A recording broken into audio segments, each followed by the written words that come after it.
Salut à toi, c'est Hermès, ton moniteur auto-école, enseignant de la conduite et de la sécurité routière. Aujourd'hui, je te propose un examen complet du code de la route, commenté et corrigé. Allez, on perd pas de temps, on commence tout de suite. Question numéro 1. Je m'engage dans un sens giratoire.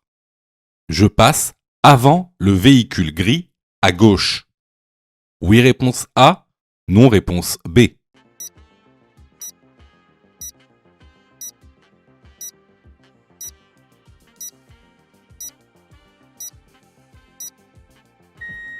Alors, lorsqu'on s'engage dans un carrefour à sens giratoire, on doit laisser la priorité aux véhicules venant de gauche et qui se situent à cet endroit du sens giratoire. Une fois qu'il n'y a plus personne à cet endroit, vous pouvez alors vous engager. La bonne réponse ici est la réponse B. Question numéro 2. Le véhicule de police et son escorte sont considérés comme véhicules d'intérêt général prioritaire. Oui, réponse A. Non, réponse B.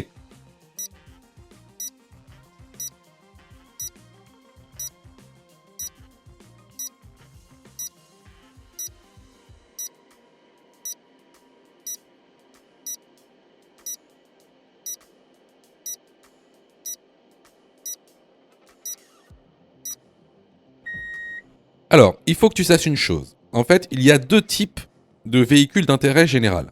Il y a les véhicules d'intérêt général prioritaire et il y a les véhicules d'intérêt général bénéficiant d'une facilité de passage.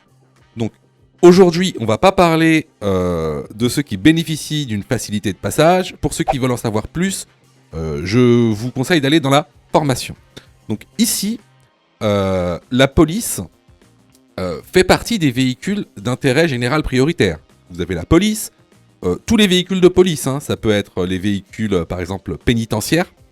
Donc la police, vous avez la gendarmerie et vous avez tous aussi les véhicules hospitaliers comme le SAMU ou le SMUR. Alors, ils sont considérés comme véhicules d'intérêt général prioritaire seulement lorsqu'ils sont en intervention. Ici, si vous regardez bien, on a un motard qui escorte le cortège. Et derrière, on a le cortège constitué de véhicules qui ont leur gyrophare. Donc, ils sont bien en intervention. Donc ici, dans ce contexte, donc, le véhicule de police et son escorte sont considérés comme véhicules d'intérêt général prioritaire. La bonne réponse ici est la réponse A. Question numéro 3. La voie de droite est réservée aux poids lourds. Oui, réponse A.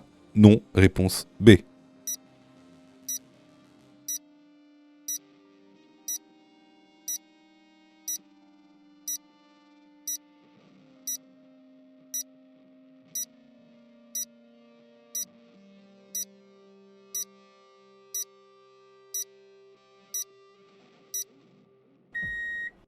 Alors, ici, on est sur une route hors agglomération, séparée par un terre-plein central. La voie de droite, comme on le voit avec les lignes épaisses discontinues, est une voie donc réservée. Alors, elle est réservée à qui ? Cette voie, elle est réservée aux véhicules lents. Et des véhicules lents, il peut y en avoir plusieurs. Des poids lourds peuvent avoir une vitesse lente, peuvent être considérés comme des véhicules lents, mais des voitures aussi peuvent avoir une vitesse lente. Alors, c'est quoi une vitesse lente quand on parle de voies réservées aux véhicules lents ? C'est tous les véhicules qui ont une vitesse inférieure à 60 km/h. Donc ici, la voie, elle n'est pas réservée spécifiquement aux poids lourds, elle est réservée à tous les véhicules qui ont une vitesse inférieure à 60 km/h. La bonne réponse ici est la réponse B. Question numéro 4. Le véhicule est bien garé. Oui, réponse A, non, réponse B.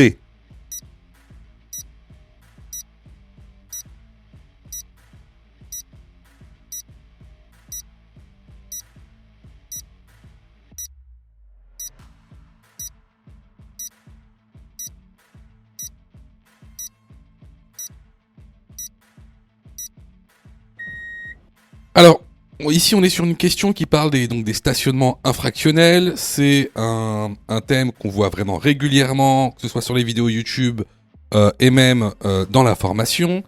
Donc comme vous le savez, il y a plusieurs types de stationnement infractionnel.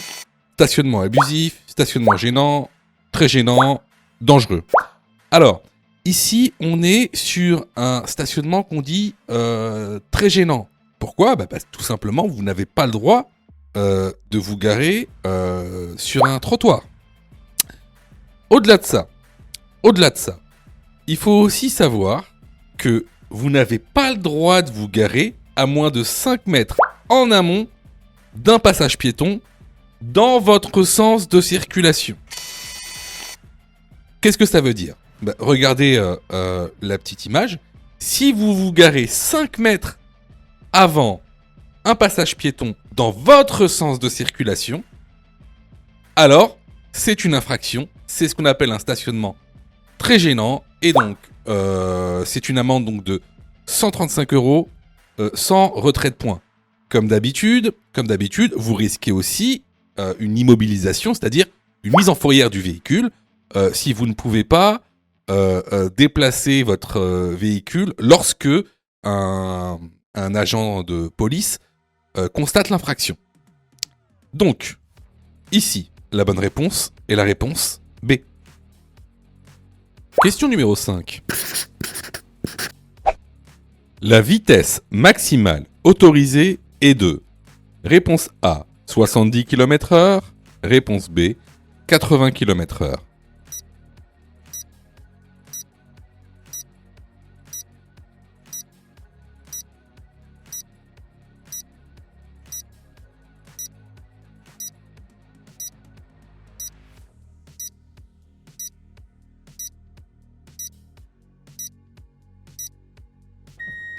Alors, comme le montre le document que vous retrouverez dans la formation, on est dans une route à double sens. Donc, la vitesse maximale autorisée est de 80 km/h. Clairement, là, c'est une question de cours. Donc, si tu t'es trompé à cette question, je t'incite fortement à aller dans la formation. La bonne réponse ici est la réponse B. Question numéro 6. La vitesse est limitée à 50 km/h. Réponse A, avant le panneau uniquement. Réponse B, après le panneau uniquement. Réponse C, avant et après le panneau.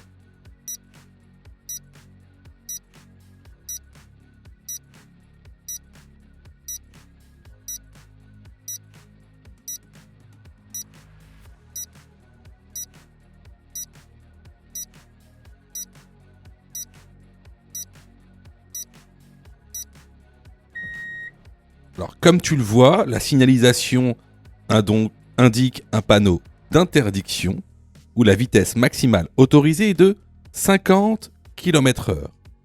Juste en dessous de ce panneau, on a ce qu'on appelle un panonceau. Un panonceau, n'oubliez pas, est là pour préciser le panneau qu'il y a au-dessus de lui. Et qu'est-ce qui a marqué sur ce panonceau ? Il y a marqué « rappel ». Donc, cette signalisation nous rappelle que la vitesse maximale autorisée est de 50 km/h. La vitesse est donc limitée à 50 km/h avant et après le panneau. La bonne réponse ici est la réponse C. Je vois que tu es super motivé pour avoir ton code. Alors, soutiens la chaîne en t'abonnant et surtout en activant les notifications afin d'être prévenu des dernières vidéos mises en ligne. Question numéro 7. Des enfants se trouvent sur le trottoir de droite. Je ralentis ? Oui, réponse A. Non, réponse B. Je fais des appels de feu stop. Oui, réponse C. Non, réponse D.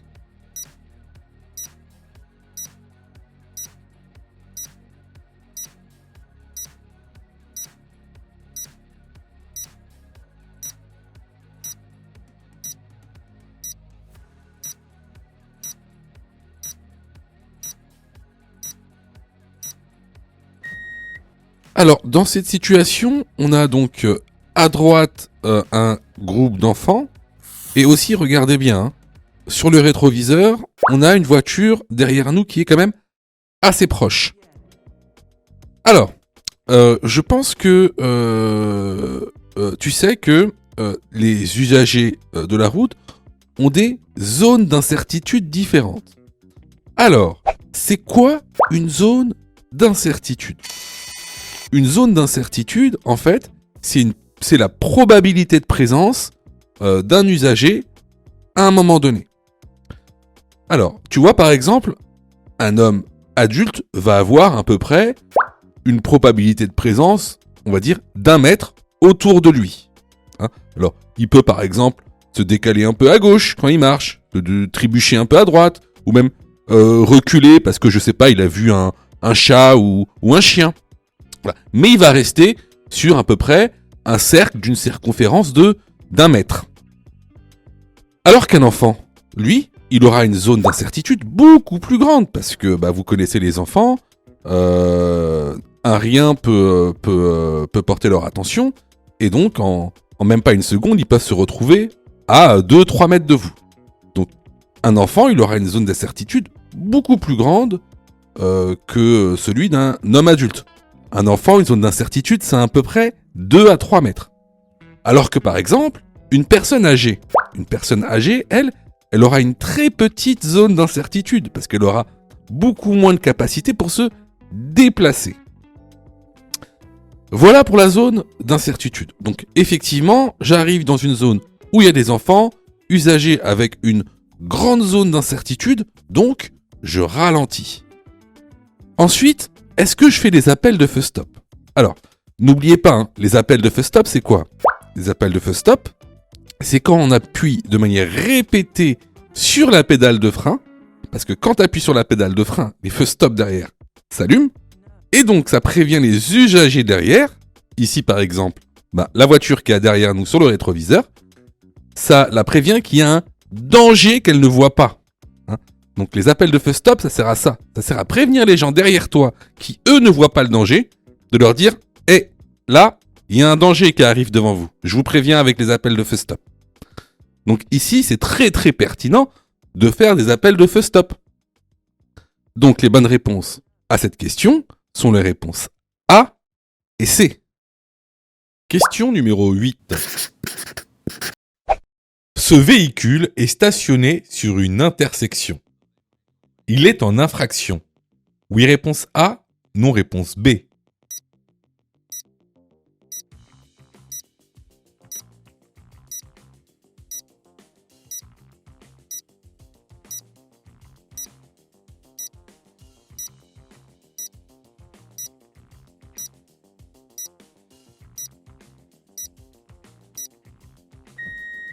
Alors, il faut que tu saches qu'il est strictement interdit de se garer devant une intersection. C'est ce qu'on appelle un stationnement dangereux. Donc ça, c'est une infraction qui est sanctionnée par une amende de 135 € et 3 points sur le permis de conduire. C'est la plus haute infraction de stationnement que tu puisses faire. Donc ici, ce véhicule est stationné sur une intersection, il est en infraction. La bonne réponse est la réponse A. Question numéro 9. Je peux rouler. Réponse A, en feu de position. Réponse B, en feu de croisement. Réponse C, en feu de route.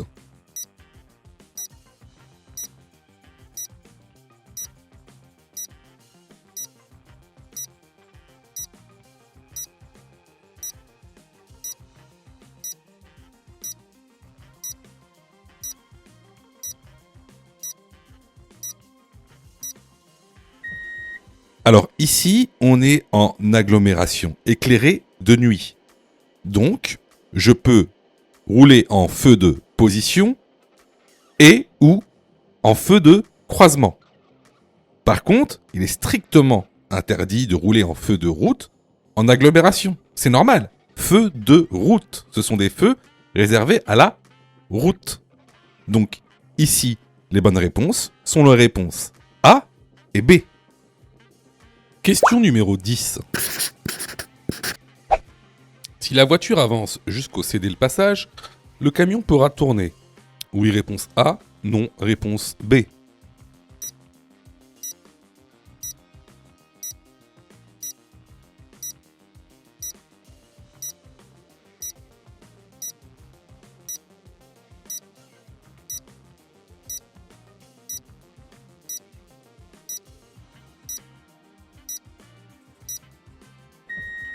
Alors ici, c'est un sujet qu'on a déjà traité dans un autre test. Ici, on va parler de rayon de braquage.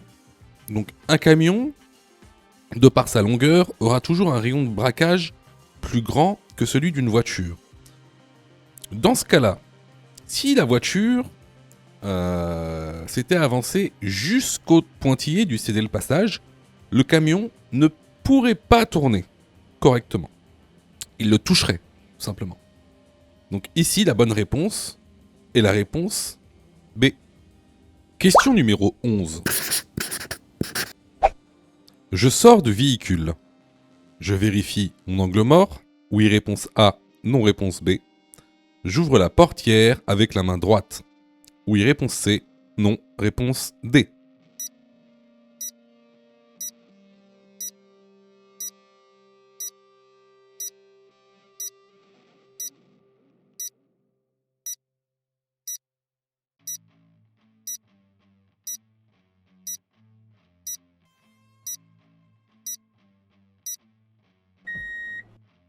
Alors bien sûr, avant d'ouvrir la portière, il faut toujours vérifier son angle mort. Il peut y avoir un véhicule dans votre angle mort et si vous ouvrez la portière alors qu'il y a un véhicule par exemple en mouvement, ça fera un accident.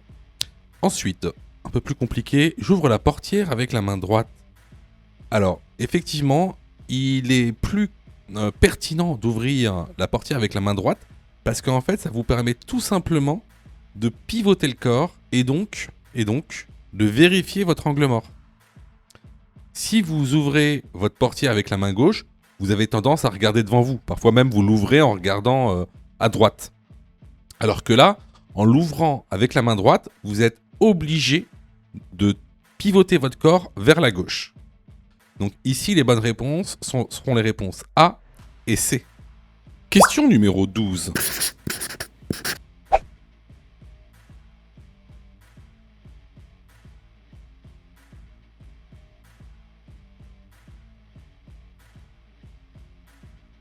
Je suis sur autoroute. Je dépasse le poids lourd devant moi. Oui, réponse A. Non, réponse B.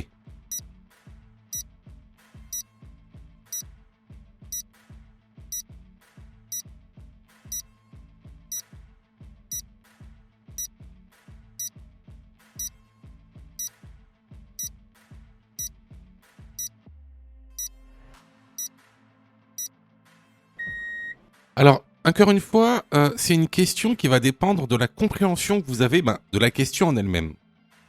Et également de la réglementation du code de la route. Ici, la question nous dit qu'on est sur autoroute et elle nous dit de dépasser ou non le poids lourd devant moi. Alors, beaucoup de gens vont se dire, mais pourquoi on nous demande de dépasser le poids lourd devant nous? En plus, là, quand on regarde le tableau de bord, on roule à 71 km/h. Tout simplement parce que la vitesse maximale des poids lourds sur autoroute est de 90 km/h. Alors qu'ici, on est sur une autoroute où la vitesse maximale autorisée est de 130 km/h. Donc en fait, là, je vais être obligé de dépasser le poids lourd parce que c'est un fait matériel. Je vais rouler à 130 km/h.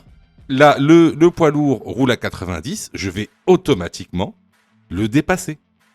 Donc ici, la bonne réponse est la réponse A. Question numéro 13.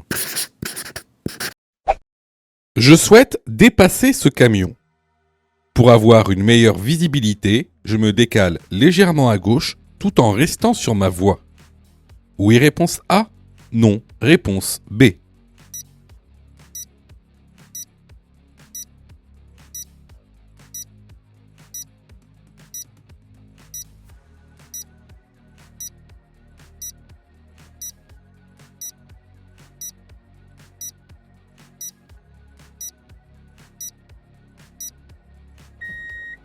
Alors, on va voir ça directement sur une animation.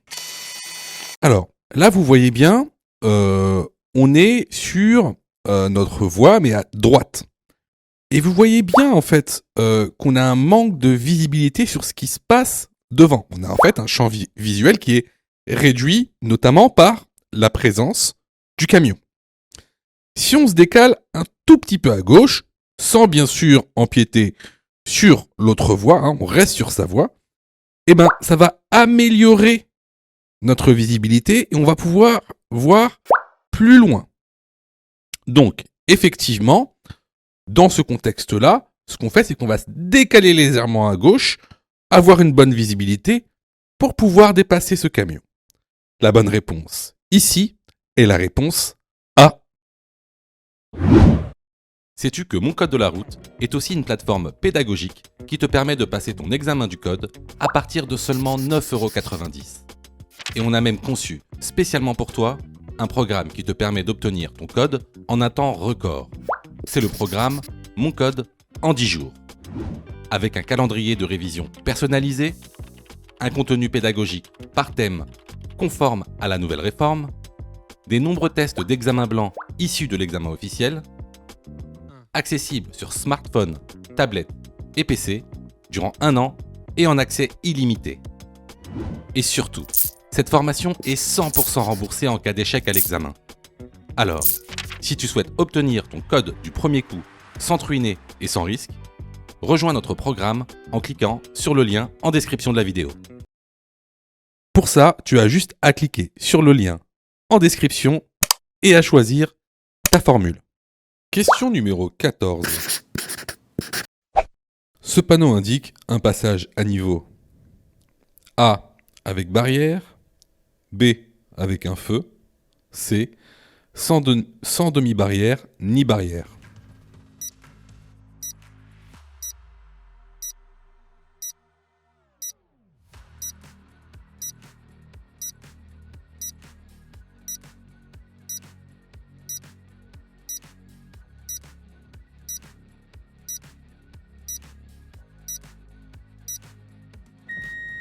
Alors, question simple, réponse simple. Ce panneau annonce un passage à niveau sans barrière ni demi-barrière. La bonne réponse est la réponse C. Question numéro 15. La principale catégorie des piétons tués est celle. Réponse A, des enfants. Réponse B, des personnes de plus de 65 ans.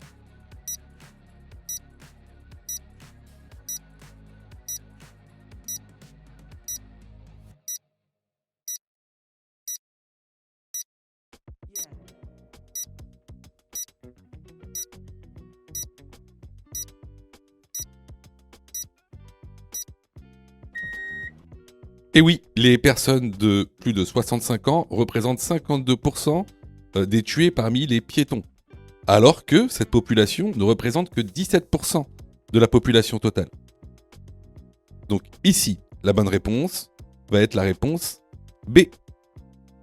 Question numéro 16. Le panneau de danger est réponse A, permanent, réponse B, temporaire. Le panneau d'interdiction est réponse C, permanent, réponse D, temporaire.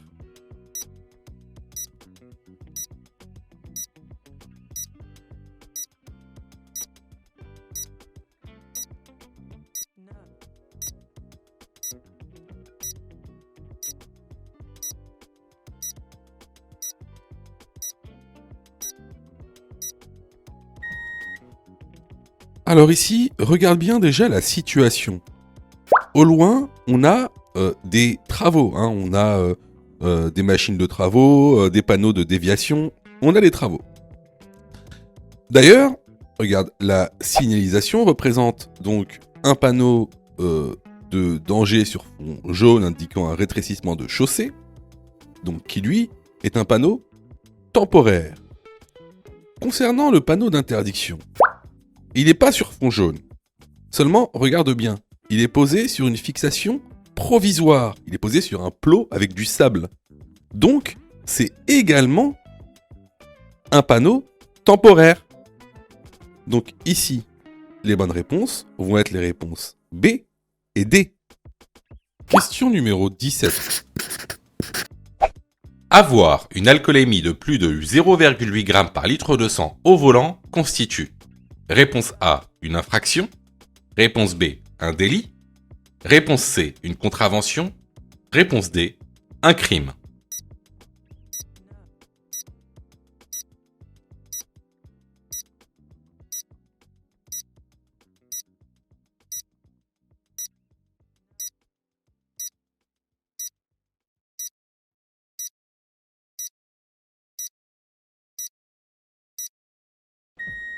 Alors, souvent, vous confondez tout. Vous confondez contravention, infraction, délit. Donc, on va voir tout ça tout de suite. Alors, c'est quoi une infraction déjà ? Une infraction, c'est le fait de contrevenir à la loi. D'accord ? Et lorsque vous allez contrevenir à la loi, vous allez avoir des sanctions. Et il y a différents types de sanctions qui sont classées selon leur gravité. Vous allez avoir les infractions les moins graves qui sont des contraventions. Ensuite, un peu plus graves, les délits. Et ensuite, les plus graves qui sont les crimes. Alors, concernant les contraventions, c'est quoi ? Les contraventions, ce sont des sanctions pécuniaires, par exemple des amendes, plus des sanctions administratives. Par exemple, des retraits de points, des suspensions de permis, des annulations de permis. Ensuite, les délits, ça va être quoi ? Ça va être la même chose, sauf que ce sera un peu plus. Ce sera des amendes un peu plus grandes, ce sera des sanctions administratives un peu plus grandes, et également des peines de prison. Hein, pour les délits, les peines de prison vont de 2 ans à 10 ans. Et enfin, vous avez les crimes. Donc les crimes, il y aura également des sanctions pécuniaires, il y aura également des sanctions administratives, et il y aura des peines de prison allant de 15 ans à la peine à perpétuité. Voilà la différence entre infraction, contravention, crime et délit. Lorsque ton alcoolémie est supérieure à 0,8 g par litre de sang, ça constitue un délit. Et donc, c'est également une infraction. Donc les bonnes réponses ici sont les réponses A et B. Les vidéos sont totalement gratuites, donc abonne-toi pour aider la chaîne et surtout, active les notifications pour être prévenu des dernières vidéos et avoir ton code beaucoup plus rapidement. Question numéro 18. Mon intervalle de sécurité est suffisant. Oui, réponse A, non, réponse B. Je peux dépasser le poids lourd devant moi. Oui, réponse C, non, réponse D.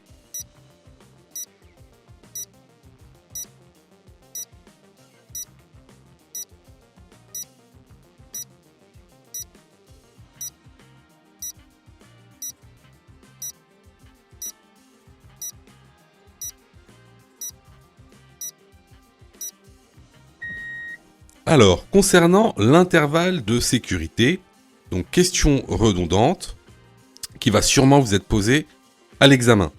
Comment faire pour savoir si on respecte cette distance de sécurité ? On regarde les lignes de rive à droite. Ici, on voit qu'il n'y a même pas une demi-ligne de rive, donc on n'a pas les 2 lignes de rive qui nous séparent avec le véhicule qui est devant nous, donc mon intervalle de sécurité n'est pas suffisant. De toute façon, on aurait pu le voir même visuellement, hein. On est beaucoup trop près, on roule à 86 km/h. Ensuite, est-ce que je peux dépasser le poids lourd ? Non. Pourquoi ? Parce qu'on peut remarquer sur le rétroviseur extérieur gauche qu'il y a un véhicule qui est en train de nous dépasser, en tout cas qui est très très proche de nous. Donc, ici, les bonnes réponses vont être les réponses B et D. Question numéro 19. Je protège la victime. Réponse A, en plaçant un triangle de présignalisation. Réponse B, en déplaçant la victime. Réponse C, en allumant les feux de détresse.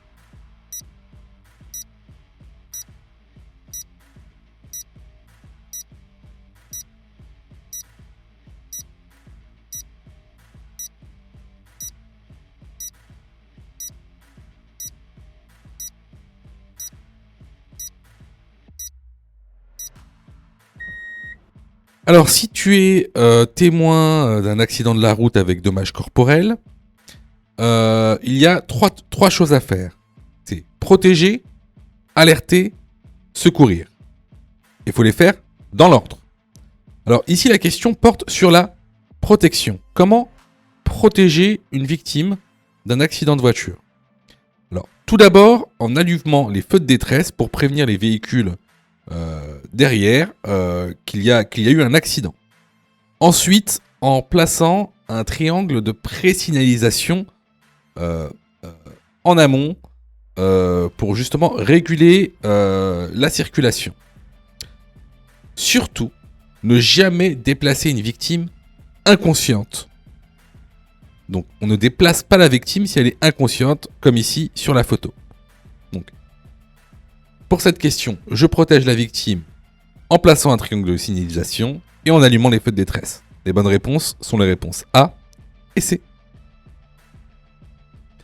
Alors, attention, tout ce qui est dit sur cette chaîne concernant les secours, les premiers secours à la personne ne sont valables que pour l'examen du code de la route. C'est de la théorie pure. Pourquoi je vous dis ça? Parce qu'en fait, dans la réalité, il y a plein de cas particuliers. Donc, si vous voulez savoir comment réellement secourir une personne, il faut passer votre brevet de secourisme. D'accord? Donc, ce qui est dit ici n'est valable que pour passer l'examen du code de la route, car c'est de la théorie. On ne fait que balayer les grandes lignes. Question numéro 20. Dans cette situation, je roule en feu de réponse A, route, réponse B, croisement, réponse C, position.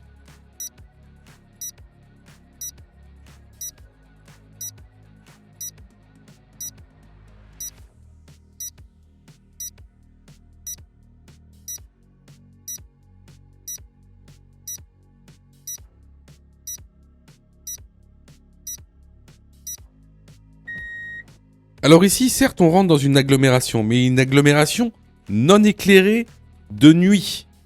Donc ici, je dois rouler en feu de route. La bonne réponse est la réponse A. Question numéro 21. En traversant cette intersection, réponse A, je contrôle à gauche puis à droite. Réponse B, je contrôle à droite puis à gauche.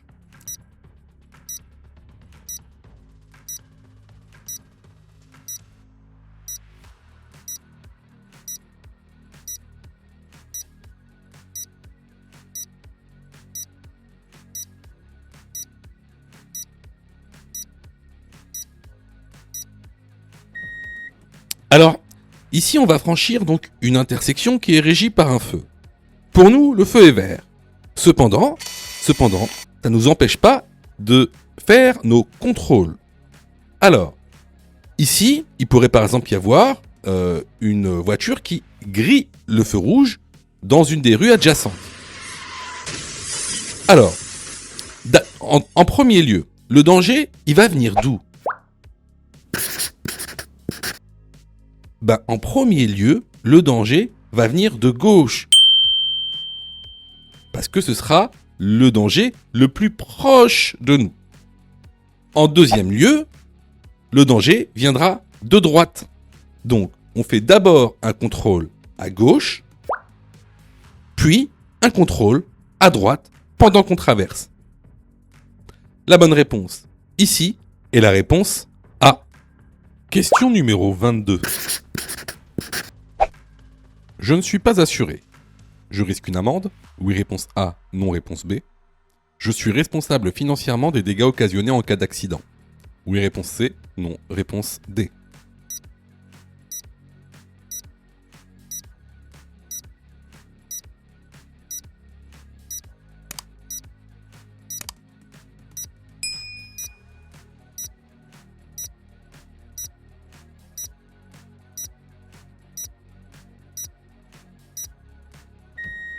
Alors, sachez que au niveau du code des assurances, vous êtes obligé d'assurer votre véhicule au minimum au tiers. Donc, est-ce que vous risquez une amende si vous n'êtes pas assuré? Oui. Ensuite, est-ce que vous êtes responsable financièrement des dégâts occasionnés en cas d'accident? Si vous n'êtes pas assuré, vous êtes 100% responsable financièrement des dégâts occasionnés. Donc les bonnes réponses sont les réponses A et C. Question numéro 23.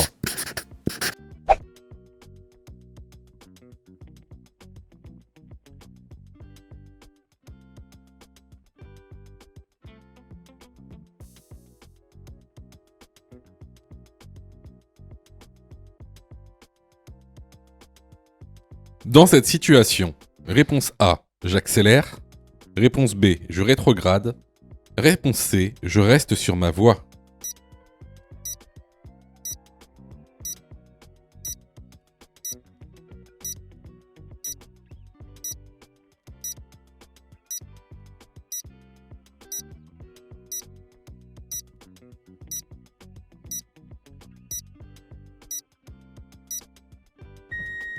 Alors ici, on est sur une route où la vitesse maximale autorisée est de 70 km/h. Actuellement, je roule à 66 km/h. Alors, il n'y a aucune raison de rétrograder parce qu'on voit le véhicule noir devant nous aller même plus vite que nous, s'éloigner. Il n'y a aucune raison d'accélérer parce que là, je me fais dépasser par la gauche. Et en plus, je viens tout juste de m'insérer sur la route. Donc pour l'instant, je reste sur ma voie et je maintiens ma vitesse. La bonne réponse ici est la réponse C. Question numéro 24. La fatigue est responsable. Réponse A, de 1/3 des accidents sur autoroute. Réponse B, de 2/3 des accidents sur autoroute. La fatigue multiplie les risques d'accident par réponse C, 3 ou 4, réponse D, 6 ou 7.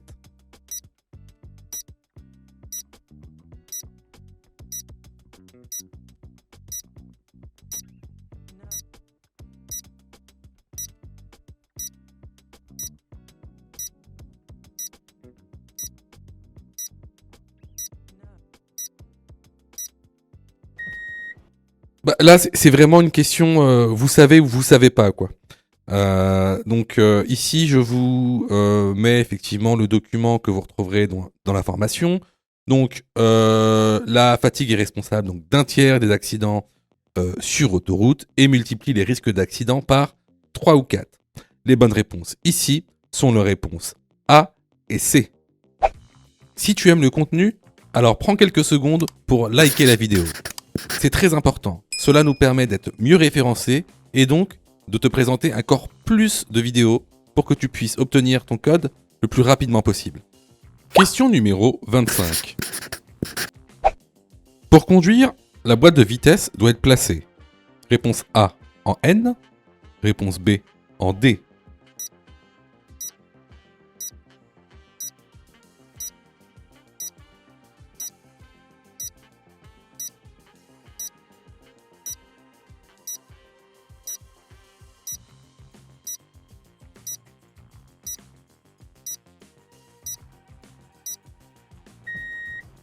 Alors ici, tu vois, on est dans une voiture à boîte automatique.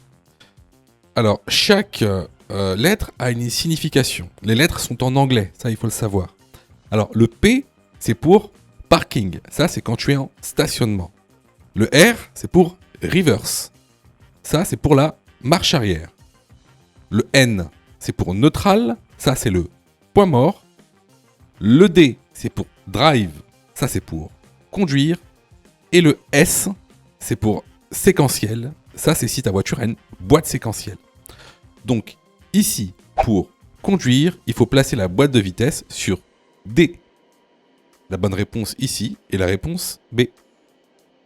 Question numéro 26. La signalisation motorise le dépassement du cycliste. Oui, réponse A. Non, réponse B.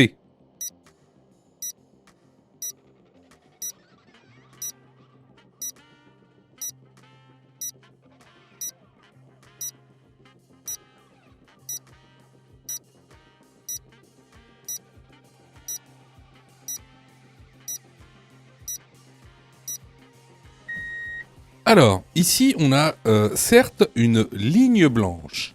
Alors, vous pouvez dépasser un usager vulnérable, que ce soit un cycliste ou même parfois même un piéton, lorsque vous avez une ligne blanche, seulement si vous chevauchez la ligne blanche. Hein.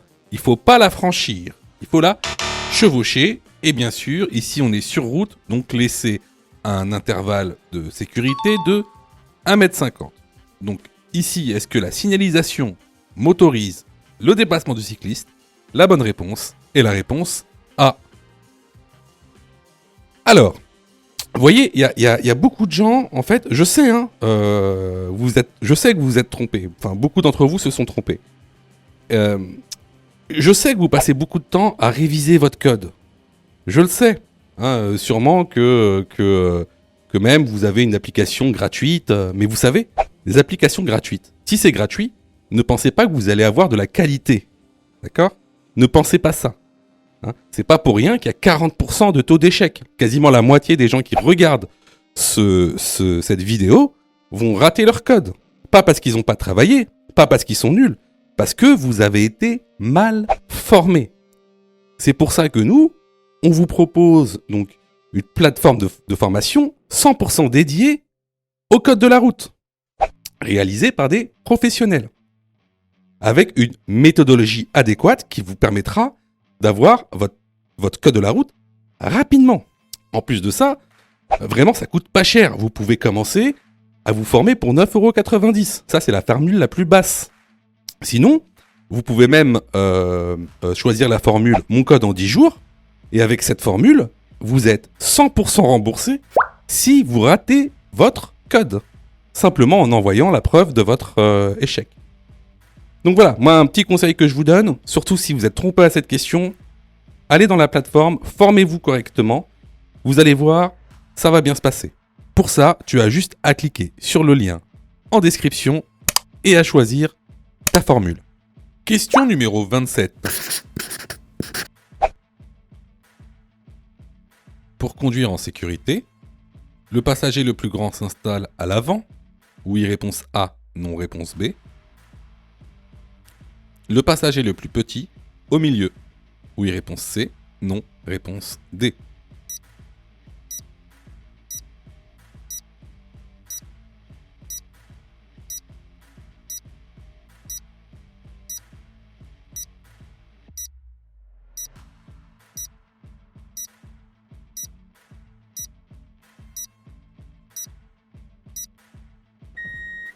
Alors ici, c'est vraiment une question de visibilité. Plus une personne sera grande, plus elle va gêner la visibilité du rétroviseur central du conducteur. Donc ce qui est conseillé pour une meilleure sécurité, c'est de mettre la personne la plus petite à l'arrière, au milieu, et la personne la plus grande à l'avant. Les bonnes réponses sont donc les réponses A et C. Question numéro 28. La prise de médicaments peut être déconseillée pour la conduite. Oui, réponse A, non, réponse B.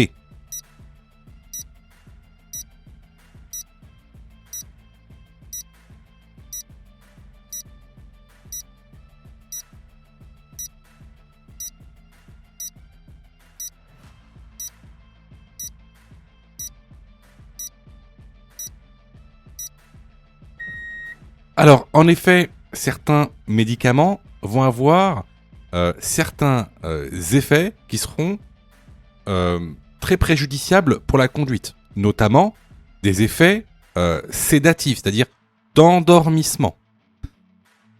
C'est pourquoi, à l'arrière des boîtes de médicaments, vous avez des pictogrammes. Des pictogrammes. Alors, vous avez le pictogramme de type 1, le pictogramme de type 2 et le pictogramme de type 3 qui vous indique la marche à suivre pour la conduite. Hein. Et donc, il y a même certains médicaments, comme les médicaments de niveau 3, où il faut avoir l'avis d'un médecin pour pouvoir conduire. Donc, la bonne réponse ici est la réponse A. Question numéro 29. Dans cette rue, le stationnement s'effectue toujours du même côté. Oui, réponse A. Non, réponse B. Toujours dans le sens de circulation, sauf les jours pairs.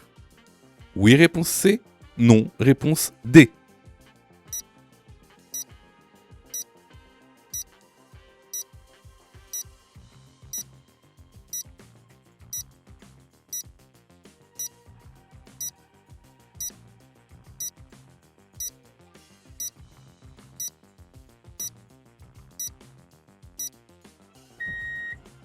Alors, ce panneau t'indique qu'il est interdit de stationner du côté où le panneau est implanté du 16 au 31 du mois. Par contre, que l'on soit un jour pair ou impair, le stationnement s'effectue toujours dans le sens de circulation. Les bonnes réponses ici sont les réponses B et D. Question numéro 30. La distance entre l'indicateur d'usure et la bande de roulement A doit être inférieure à 1,6 mm. B doit être supérieure à 1,6 mm.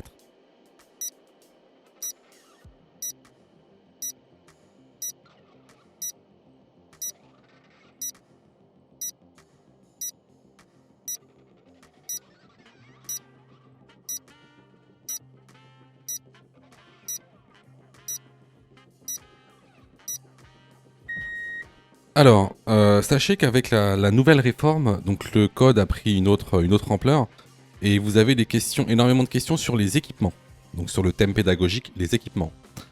Ça peut être les roues, ça peut être le moteur, ça peut être la carrosserie, ça peut être les freins, peu importe les équipements. Donc il faut vraiment être rompu à tous les équipements d'une voiture, notamment les roues. Beaucoup de questions sur les roues et les bandes pneumatiques. Donc ici, la distance entre l'indicateur d'usure et la bande de roulement doit être supérieure à 1,6 mm. La bonne réponse est la réponse B. Question numéro 31. Je roule à 100 km/h. La distance d'arrêt est de réponse A, 100 mètres. Réponse B, 60 mètres.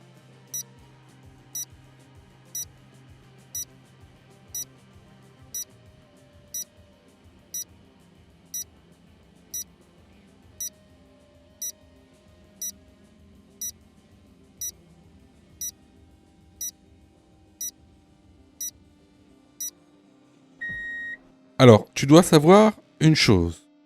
Pour passer l'examen du code de la route, tu dois savoir calculer différents types de distances. Tu as la distance de sécurité, la distance parcourue pendant le temps de réaction, la distance d'arrêt sur sol mouillé et la distance de freinage. Donc, il faut absolument que tu saches les calculer, mais également qu'il y a certaines de ces distances que tu dois savoir estimer.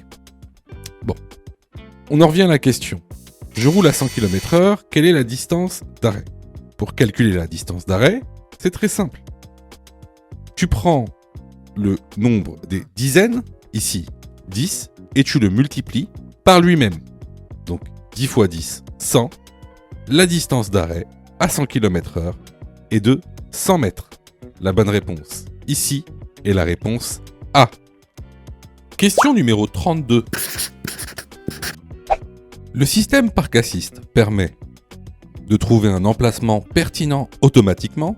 Oui, réponse A. Non, réponse B. De manœuvrer le stationnement automatiquement.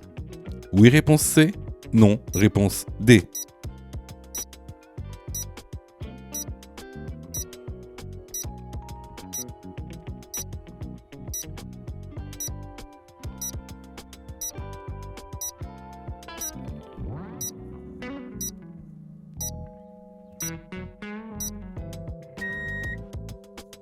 Alors effectivement, le système parc assist permet de repérer une place automatiquement, mais également de manœuvrer le stationnement automatiquement.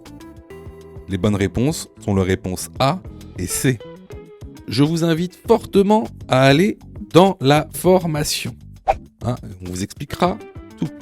Clairement, si tu as répondu faux à cette question, ça montre Alors, ça montre pas que t'as pas révisé. Je suis sûr que t'as passé beaucoup de temps à réviser, à faire des séries, mais ça montre que t'as pas les notions essentielles. Voilà. Que t'as été mal formé. Alors, je sais pas où tu as été formé, mais en tout cas, t'as été mal formé, parce que c'est une question de base. C'est vraiment une notion de base. Et puis c'est bête de pas vouloir te former parce que par exemple nous on a mis en place une plateforme où tu peux te former à partir de 9,90€. 9,90€ pour être formé correctement. En plus, si tu choisis de prendre la formule Mon code en 10 jours pour avoir ton code plus rapidement, ben, t'es remboursé à 100% si tu échoues à ton examen. Juste en montrant ta preuve d'échec. Voilà. Donc, bah écoutez, moi je vous conseille vivement de vous former, sachant que vous savez, ça coûte pas cher. Et en plus, si vous n'êtes pas prêt à mettre 9€ ou 40€ pour vous former correctement au code de la route, sachez que juste après, c'est le permis de conduire, c'est la conduite. C'est-à-dire que le permis de conduire coûte en moyenne 2 000 € à peu près. C'est 37 heures en moyenne d'heures de conduite pour obtenir son permis en France. À peu près 2 000 €, quoi, un peu moins. C'est 1 800 €. Donc, si t'as pas 40€ ou 10€ pour te former au code de la route, ça va être compliqué de passer ta conduite et donc ton permis de conduire. Parce que là, ce sera 2 000 €. Donc voilà, écoutez, on passe à la prochaine question. Question numéro 33. À 70 km/h, la distance parcourue pendant 1 seconde est de... Réponse A, 21 mètres. Réponse B, 42 mètres. Réponse C, 49 mètres. Réponse D, 70 mètres.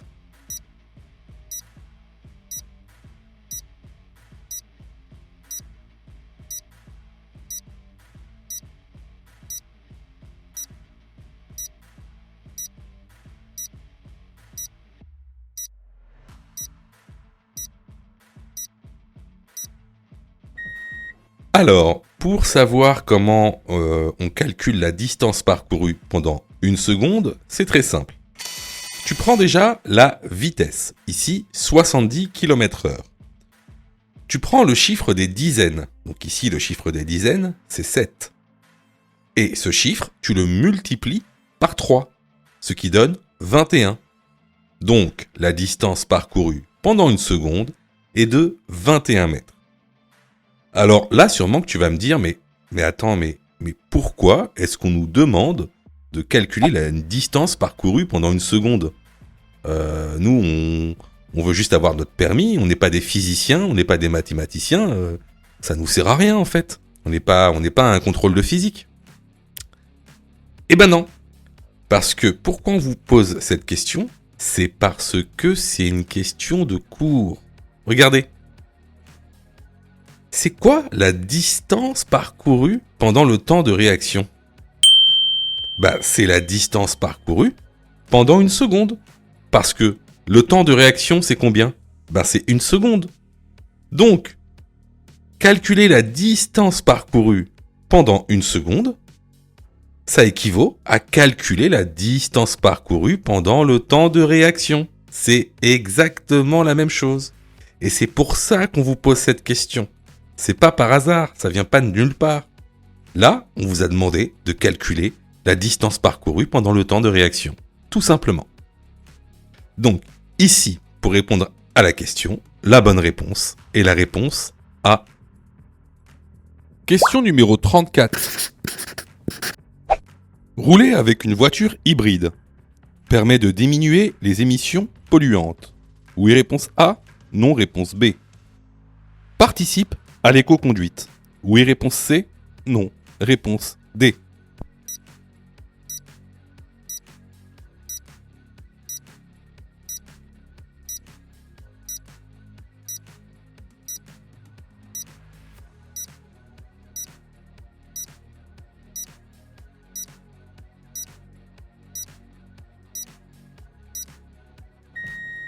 Alors, rouler avec une voiture hybride, effectivement, va diminuer les émissions polluantes, les gaz à effet de serre, notamment.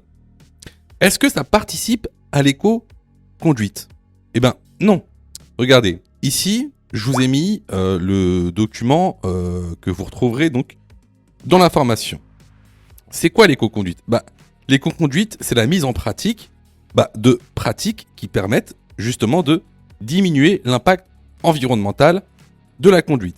Ça va être par exemple, alléger le véhicule, préparer l'itinéraire, vérifier la pression, rouler moins vite, limiter la climatisation, etc. Donc ici, les bonnes réponses vont être les réponses A et D. Question numéro 35. Dans cette situation, je peux encore tourner à droite. Oui, réponse A, non, réponse B. Je continue tout droit. Oui, réponse C, non, réponse D.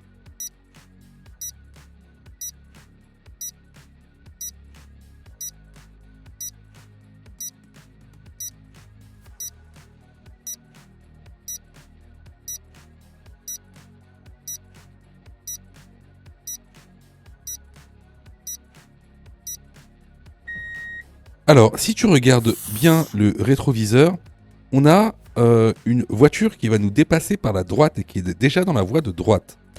Donc ici, on ne peut plus tourner à droite. Est-ce que je dois continuer tout droit?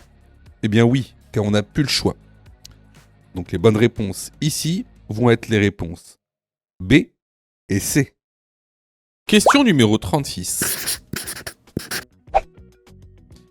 Hors probatoire, le taux d'alcool maximal délictuel est de réponse A, 0,8 g par litre de sang.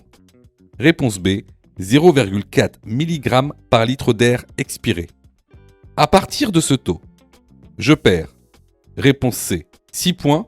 Réponse D, 4 points.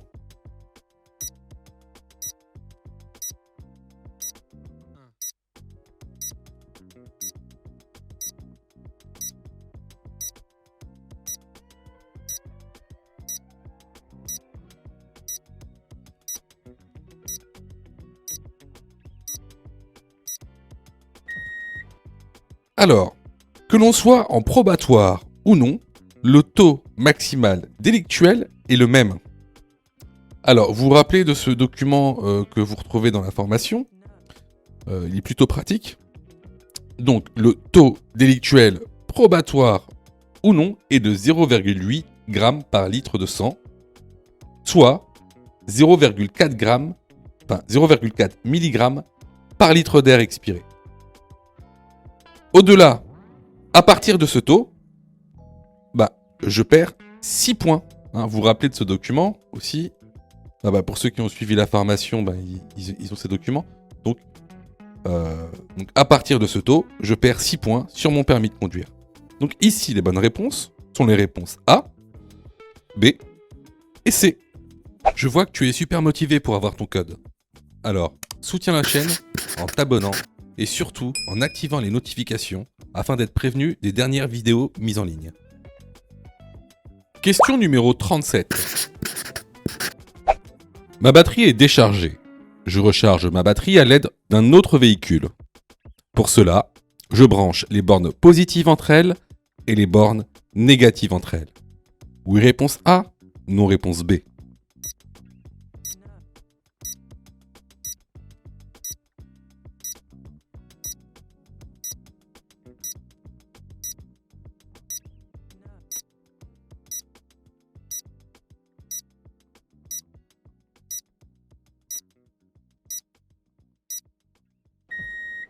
Alors là, tu vois, c'est une question importante de manière pratique, mais aussi parce que c'est des questions qui tombent de plus en plus lors des examens de la nouvelle réforme, donc des nouveaux examens du code de la route.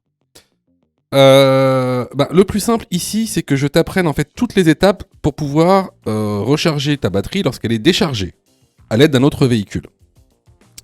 Et ça va te servir vraiment toute ta vie. Il y a beaucoup de gens qui ne savent pas comment recharger une batterie. Donc ici, on va voir comment on la recharge. Alors, ici, comme tu le vois dans ce schéma, à droite, il y a le véhicule qui n'est pas en panne, en fait, qui a le véhicule chargé, vous voyez, avec la batterie verte. Et à gauche, le véhicule avec une batterie déchargée, donc rouge. Alors, tout d'abord, on va moteur éteint. tous les deux moteurs éteints, on va brancher la borne plus du moteur valide avec la borne plus du moteur du véhicule en panne. Deuxième étape, on va brancher la borne négative de la batterie qui fonctionne à la borne négative de la batterie qui fonctionne pas. Alors attention, parfois les bornes négatives ne sont plus accessibles, surtout dans les nouvelles voitures, dans les nouveaux véhicules. Donc vous le branchez sur n'importe quelle partie métallique de votre véhicule. Essayez de prendre une partie métallique qui n'a pas de peinture. Voilà. Plutôt des parties galvanisées même, ce serait beaucoup mieux. Alors, une fois que les raccords sont faits, on démarre la voiture qui a une batterie qui fonctionne. On attend quelques minutes. Et là, on démarre la voiture qui a la batterie déchargée. Donc, une fois que c'est fait, on laisse, vous laissez quelques minutes la batterie se recharger. Et ensuite, ce que vous faites, c'est que vous retirez tout d'abord les bornes négatives, donc le fil noir, et ensuite les bornes positives. En fait, vous faites l'inverse, tout simplement. Donc voilà comment on charge une batterie qui est déchargée.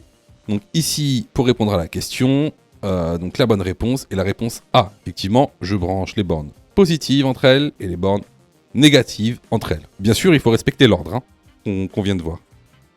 Question numéro 38. Le taux d'alcool délictuel pour un permis probatoire est de réponse A, 0,8 g par litre de sang.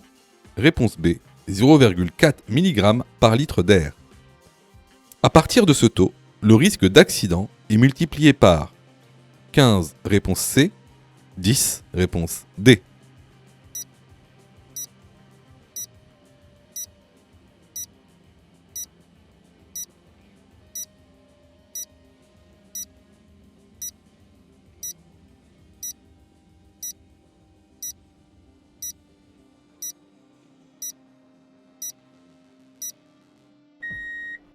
Alors, encore une fois, ça c'est des questions vraiment qu'on voit souvent.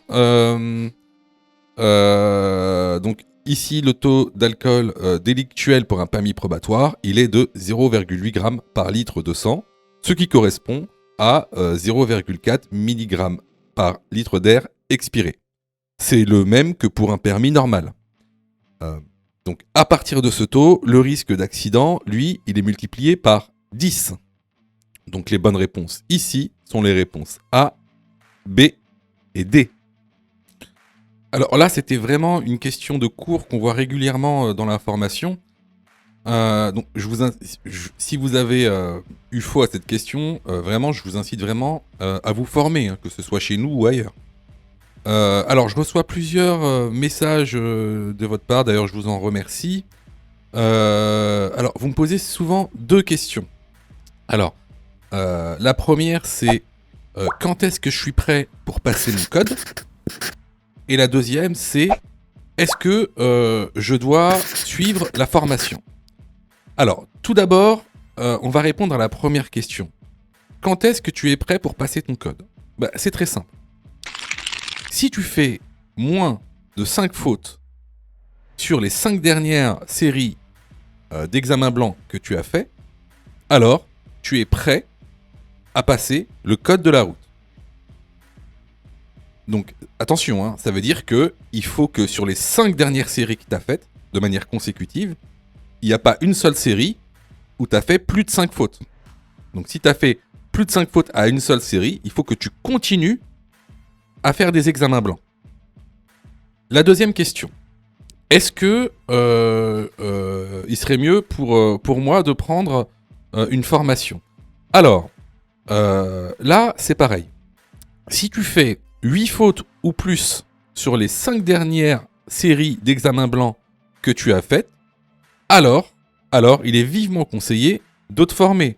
Ça veut tout simplement dire que il te manque certaines notions essentielles. Ça veut pas dire que tu connais pas ton cours, ça veut dire qu'il te manque des notions essentielles pour pouvoir progresser. Et clairement, c'est pas en faisant des examens blancs que tu vas progresser. Tu vas même plutôt stagner. Voilà. Donc si tu as fait 8 fautes ou plus sur l'une des 5 dernières séries que tu as faites, je te conseille vivement de te former. Surtout que on a mis en place donc une plateforme pédagogique qui répond vraiment à tous vos besoins. On a fait en sorte que tout le monde puisse se former au code de la route. Vous avez la formule standard, par exemple, qui est à 19,90 € par an. Donc vous payez une fois 19,90 € et vous avez le droit à toute la plateforme pendant un an en illimité, avec tous les cours, tous les 10 thèmes, plus de 1200 questions issues de l'examen officiel, commentées et corrigées.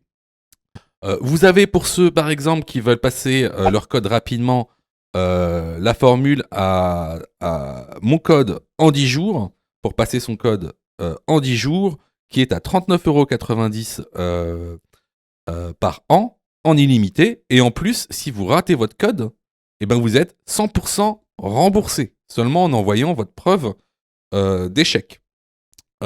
Sinon, pour ceux qui le souhaitent, vous avez la plus petite formule, la formule basique, qui est à 9,90 € par semaine. Celle-ci, c'est une formule qui est hebdomadaire, qui en général est réservée à ceux qui ont déjà passé leur code et qui ont échoué. C'est une sorte de remise à niveau. Donc, vraiment, il y en a pour tous les besoins et il y en a aussi pour tous les prix. Et c'est vraiment pas cher. Ce serait bête de rater son code alors que vous auriez pu vous former pour 9,90 €. Pour ça, tu as juste à cliquer sur le lien en description et à choisir ta formule. Question numéro 39. Je peux rouler avec les feux A, B, C ou D?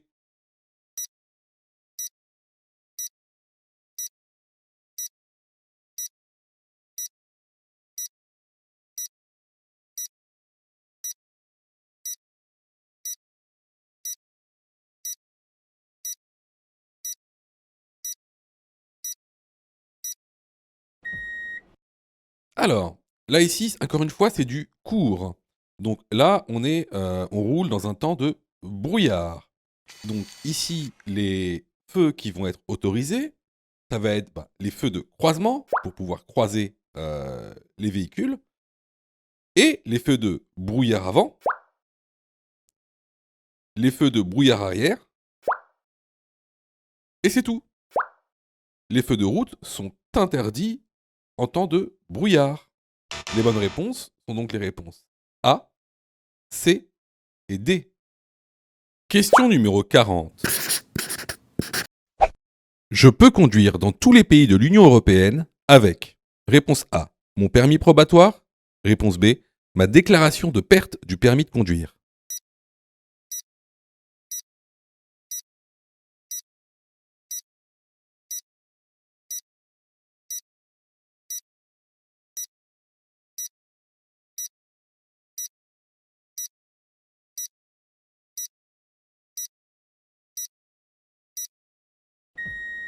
Alors sachez qu'il est interdit de circuler en Union européenne seulement avec votre déclaration de perte du permis de conduire. Par contre, vous pouvez rouler avec votre permis probatoire. Donc ici, la bonne réponse est la réponse A. Si tu as fait 8 fautes ou plus, ne panique pas. Rejoins-nous sur notre plateforme pédagogique en ligne en cliquant sur le lien en description de la vidéo. Tu pourras alors choisir la formule qui te convient. N'oublie pas de liker la vidéo et de t'abonner pour recevoir toutes les dernières notifications. Tu peux aussi continuer à t'entraîner en cliquant sur l'une des vidéos qui s'affichent.